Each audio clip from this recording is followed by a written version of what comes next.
La doctrina de la salvación, o usando la palabra griego, en griego es soteriología.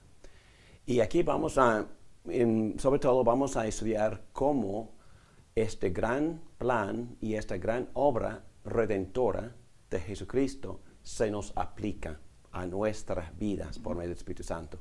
Hemos aprendido ya que Cristo ha hecho todo necesario para nuestra salvación. Cristo obviamente es suficiente, todopoderoso para poder salvarnos, pero en este curso vamos a empezar desde la eternidad y vamos a entender cómo la vida de Cristo se nos aplica en sus obras redentoras, y vamos a ver que también la obra de Cristo redentora es suficiente para guardar nuestra salvación eternamente. Muy bien, en este curso, en esta clase, en la primera clase, vamos a tocar un tema que, en mi opinión, o en la opinión de muchos teólogos, da un buen resumen de lo que es un cristiano. Define el creyente en términos de su relación con Cristo Jesús. Y esta frase, que se ocurre varias veces en el Nuevo Testamento, se llama en Cristo, o en Él, o en el Señor. Pero vamos a orar para que Dios nos dé guía, inspiración y sabiduría para poder entender y poner en práctica estos conceptos acerca de la gran obra redentora de Jesucristo. Padre nuestro, damos gracias por darnos otra oportunidad de profundizarnos en tu palabra. Gracias por esta gran obra, la cual es la Biblia, y por estas riquezas que nos has compartido para que nosotros pudiéramos conocerte y conocer este plan redentor tuyo. Te pido que me ayudes, que me guíes, que me llenes para poder explicar y enseñar correctamente bien tu palabra. Te pido todo esto en el nombre de Cristo Jesús. Amén. Bueno, como ya dije, hay muchos conceptos y ángulos y perspectivas desde los cuales se puede evaluar la descripción de cristiano que hace el apóstol Pablo o que hace el apóstol Juan y otros apóstoles en el Nuevo Testamento. Y Pablo en particular es un experto en tomar analogías de la cultura y emplearlas para definir al cristiano. Bueno, algunas de sus metáforas o analogías aquí están alistados. El Nuevo Nacimiento, por supuesto, Jesucristo mismo usa esa metáfora, pero Pablo también añade la nueva creación que se encuentra en la segunda carta a los Corintios capítulo 5, un texto muy conocido. También el lenguaje forense o el lenguaje legal de la satisfacción, y nosotros hemos usado muy a menudo la palabra propiciación y también la palabra justicia. Dios es justo, pero también hemos hablado de la justicia de Jesucristo en términos de que su rectitud moral que se nos imputa, hemos hablado de esto en otras clases, y como esto exonera el criminal de sus crímenes, o en nuestro caso de nuestros pecados, y de este concepto forense sale los dos conceptos de justificación, cuando Dios perdona a nosotros como sus enemigos y pecadores y hasta sus criminales. Pero también Pablo utiliza el lenguaje financiero del mercado cuando usa rescate, que es un pago para redimir a los esclavos de su esclavitud. Y la palabra redimir quiere decir comprar de nuevo, y nosotros somos quitados o socados o redimidos de la esclavitud al pecado por la gran obra redentora de Jesucristo, y así nos pone en libertad. Bueno, otro lenguaje legal en cuanto a la adopción, el apóstol Pablo usa este concepto en Gálatas capítulo 3 y Gálatas capítulo 4, y en Romanos capítulo 8, somos hijos adoptados, y él va también al mundo legal para usar este lenguaje de que nosotros éramos esclavos, quizás esclavos trabajando en la misma casa, pero de repente por la gracia de Jesucristo nos convertimos en hijos y salimos de la esclavitud y se nos trata como hijos privilegiados y compartimos la misma herencia del hijo mayor o hijo principal, el hijo eterno, justo Jesucristo, nuestro mayor hermano. También se usa mucho el lenguaje de amistad o enemistad y reconciliación, tal como en 2 Corintios capítulo 5. También quizás no pensamos en esos términos, pero la palabra santo o la palabra santificación son palabras que vienen del mundo de higiene o de limpieza. Y obviamente el pecado nos hace sucios, contaminados, pero en el proceso de santificación o en el proceso de estar siendo limpiados, Pablo utiliza el lenguaje higiénico para hablar de nuestra madurez o crecimiento en Cristo. Ojalá experimentando más y más una vida limpia o santa.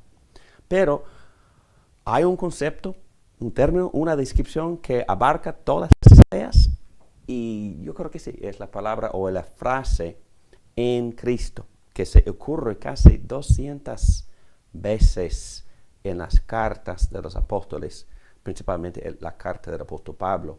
Esta frase en Cristo o en el Señor o en Él es el término que Pablo usa mucho, más a menudo que cualquier otra frase para describir e identificar nuestra relación con Cristo Jesús.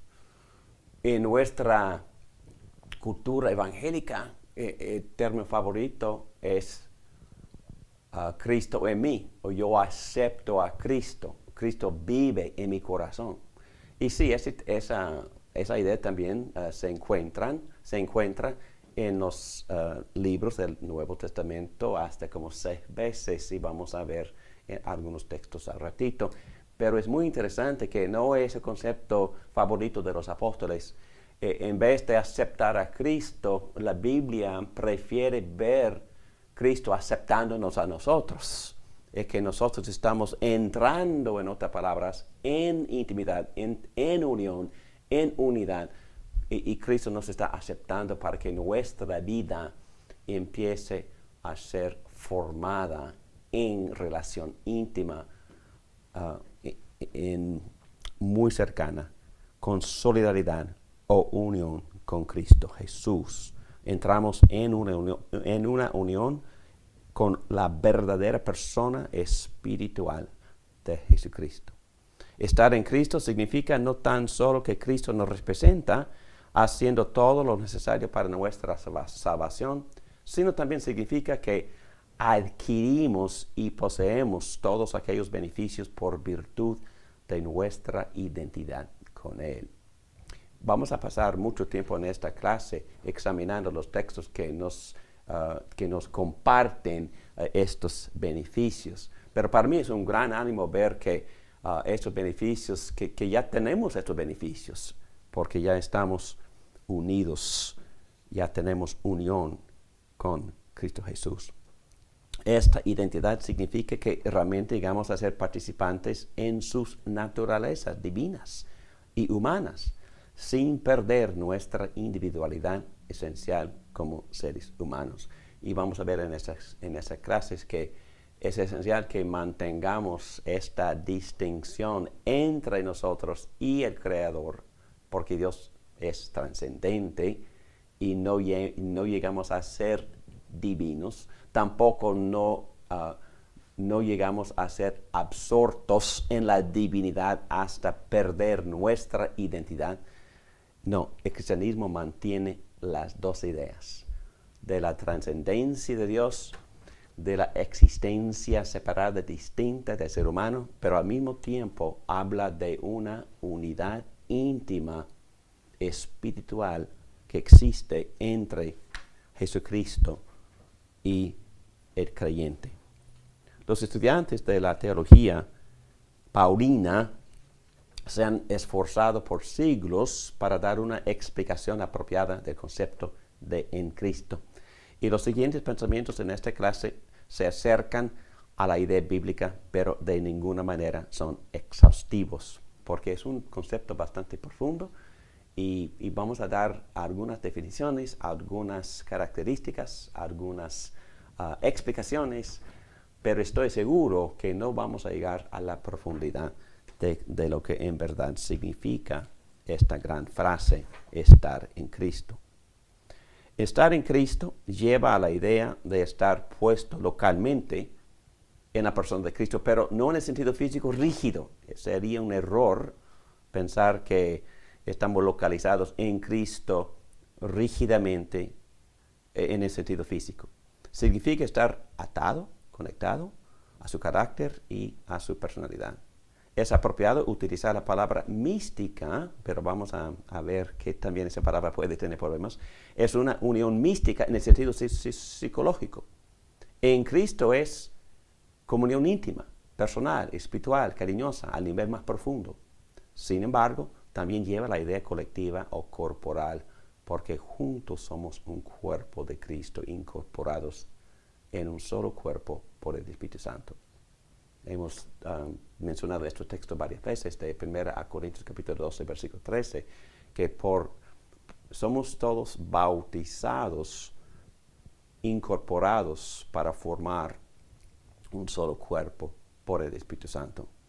Entonces el Espíritu Santo nos une y nos incorpora en Cristo y al mismo tiempo en su cuerpo, y al mismo tiempo estamos unidos a Cristo, pero también unidos los unos a los otros con una relación muy especial e íntima, espiritual, dentro del cuerpo de Cristo.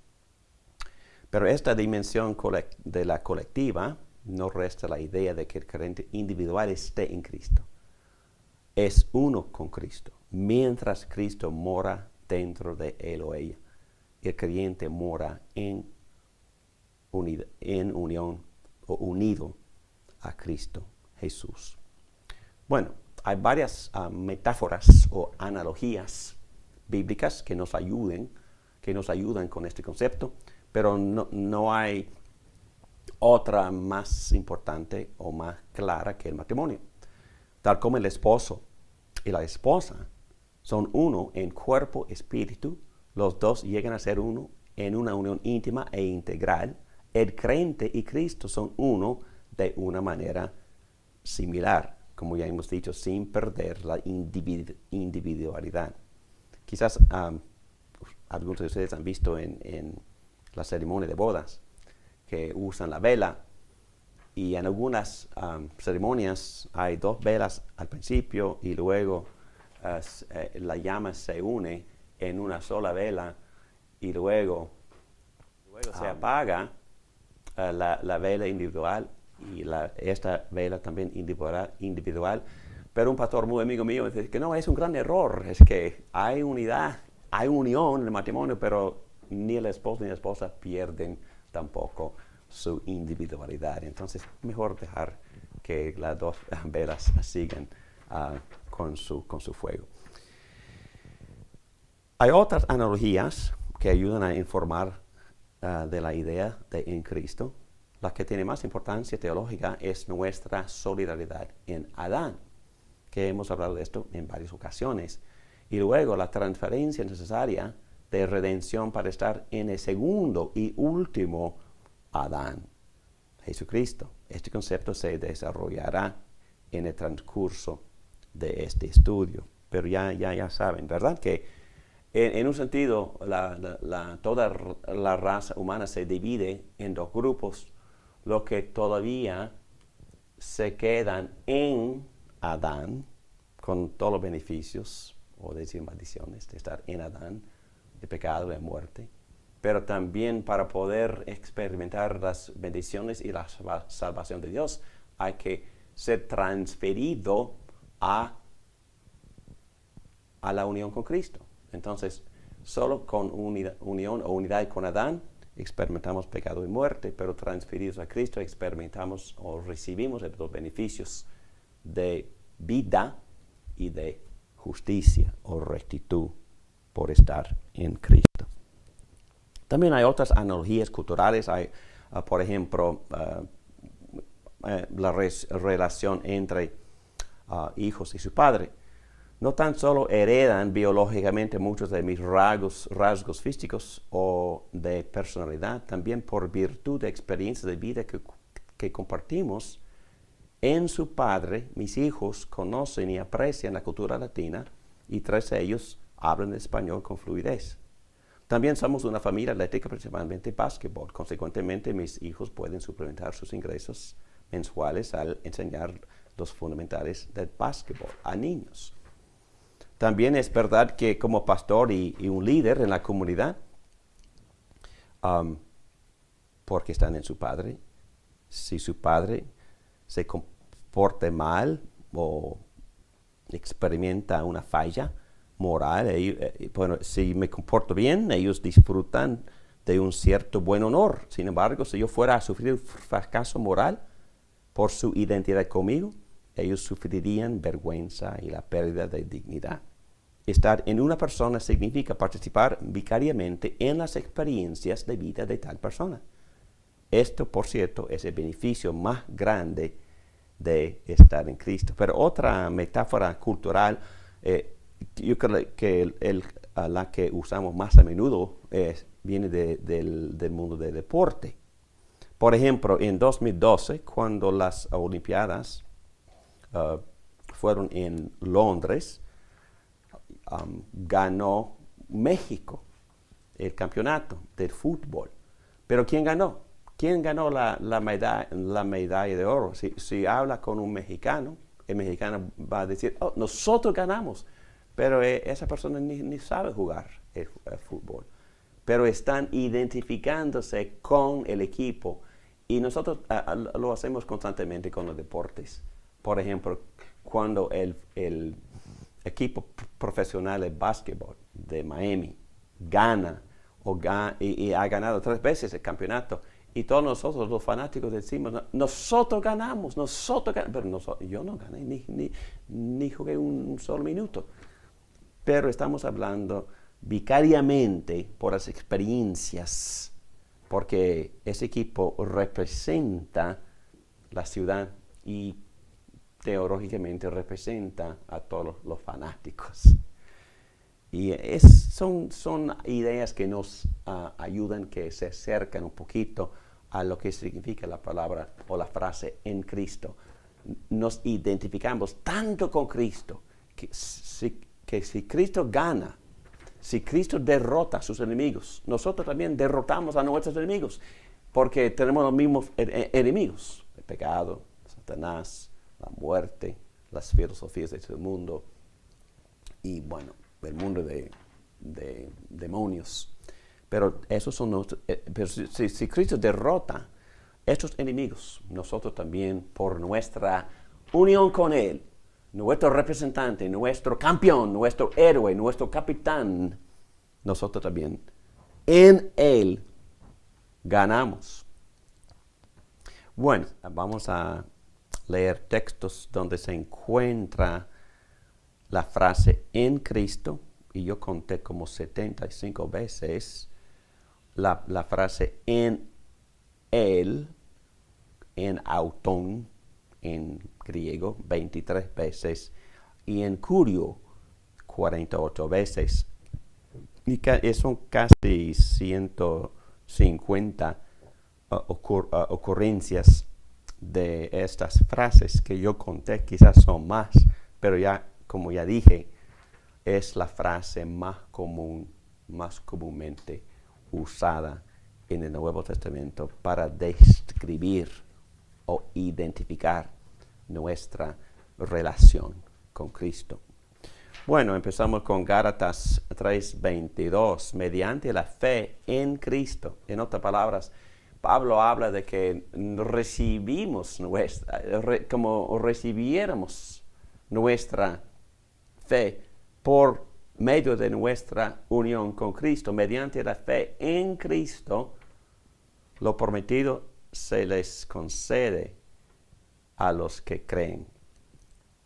Justicia, yo creo que este concepto forense se menciona varias veces, pero no más claro que en 2 capítulo 5, versículo 21. Al que no cometió pecado alguno, por nosotros Dios lo trató como pecador, para que en Él, en Cristo, recibiéramos la justicia de Dios. Y entonces entendemos esto por la gran doctrina de la justificación por fe. Creo que la gran doctrina, que en un sentido es el corazón del Evangelio, se expresa así: por creer en Cristo, por entrar por mi fe, que también se encuentra en Cristo, por estar unido a Cristo, se me cubre, se me transfiere, se me imputa la misma justicia o rectitud moral, o en otras palabras, la obediencia misma de Jesucristo se me imputa por el hecho de que estoy unido al hombre justo, al hombre perfecto, al hombre que ha obedecido a Dios. Y esa obediencia, esta justicia de Jesucristo se me conceda, se me da, se me transfiere, se me imputa. La palabra favorita de los teólogos. Pero también en este texto encontramos una imputación doble. Es decir, por estar unidos, Cristo también recibe algo. Recibe mi pecado. Este texto dice que Él llega a ser pecado, literalmente hablando, y las versiones antiguas dicen Cristo llegó a ser pecado. Pero esto implica que Cristo recibió, se le imputó el pecado y la culpa y el castigo que yo, verdad, tenía. Pero Cristo en la cruz recibió mi pecado y la culpa y el castigo.